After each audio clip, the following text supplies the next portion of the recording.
शुभा।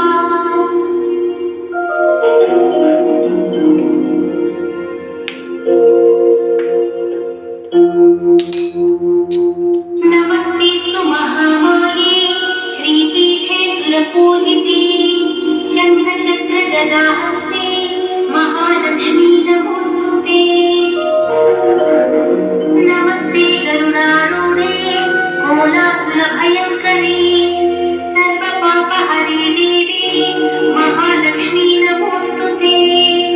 सर्वज्ञे सर्ववरदे सर्वदुष्टभयङ्करी सर्वदुःखहरे देवी महालक्ष्मी नमोस्तुते। सिद्धिबुद्धिप्रदे देवी भुक्तिमुक्तिप्रदायिनी मन्त्रमूर्ते सदा देवी महालक्ष्मी नमोस्तुते। आद्यन्तरहिते देवी आदिशक्ति महेश्वरे